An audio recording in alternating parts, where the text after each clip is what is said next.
ఒకరోజు సాయంకాలం 6 గంటలైంది. గుడికి వెళ్తున్నాను. సాయంకాలం ఈవినింగ్ మామూలుగా స్నానం చేసి స్వామివారి సాయంకాల ఆరాధనకు వెళ్తుంటాను. వెళ్తుంటే స్వామివారి తేరు ఉంది కదా, తేరు దాటుతూ ఉన్నప్పుడు ఎదురుగా సహస్ర దీపాలంకార మంటపం కనిపిస్తుంది. అక్కడ ఖాళీగా ఉంది. ఉత్సవర్లు సహస్ర దీపాలంకార సేవ తర్వాత ఉత్సవర్లు లోపలికి వెళ్ళిపోవాలి. లోపలికి వెళ్ళిపోతే లోపల కార్యక్రమం ప్రారంభం అవుతుంది. స్వామివారి ఎంతసేపు అయిందో తెలియదే పోయి నేను కొంచెం త్వరగా వెళ్ళాలేమో అనుకుంటుంటే ఎదురుగా ఒక అతను వచ్చారు. మామూలు ఒక రస్టిక్ విలేజర్ వచ్చారు. నేను అతన్ని అడిగాను, స్వామివారు లోపలి వెళ్ళిపోయారా, ఎంతసేపు అయింది వెళ్ళి అని. అతను లేదు, దక్షిణ మాడు ఎదుగుండా వెళ్ళారు అన్నాడు.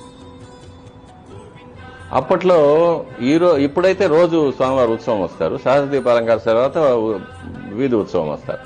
అప్పట్లో ఏమంటే శుక్రవారం కానీ శ్రవణ నక్షత్రం రోజు కానీ మాత్రమే స్వామివారు బయట వచ్చేవారు ఉత్సవానికి. లేకపోతే సహస్ర దీపాలంకార సేవ చేసుకొని లోపలికి వెళ్ళిపోయేవారు పడికావల ద్వారా. ఈరోజు శుక్రవారం కాదు, శ్రవణ నక్షత్రం కాదు, ఈరోజు ఎందుకు? అవును, మళ్ళీ ఆయన్ని అడిగాను, ఈరోజు శుక్రవారం కాదు కదా అన్నాను. ఆయన అన్నారు, ఓ మలయప్ప స్వామిని అడుగుతున్నారా, ఆయన లోపలికి వెళ్ళారు అన్నాడు.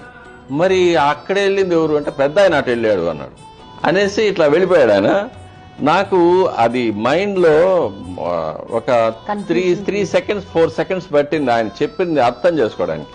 షాక్ అయిపోయి వెనక్కి తిరిగి చూశాను, ఆయన లేడు, ఎక్కడ పడి తెలియదు. పెద్ద ఆయన అంటే తిరుమలలో మనకు పురాణాల్లో చెప్పిండేది కూడా, స్వామివారు ఒక 30 ఏళ్ల యువకుడిగా ఒక్కొక్కసారి అమ్మవారితో ఉంటారు, లేక అమ్మవారు లేకైనా కూడా గుడి పరిసరాల్లో కానీ మన వెంకటాచల పర్వతాలు ఆ అడవుల్లో కానీ స్వామివారు సంచరిస్తూ ఉంటారు.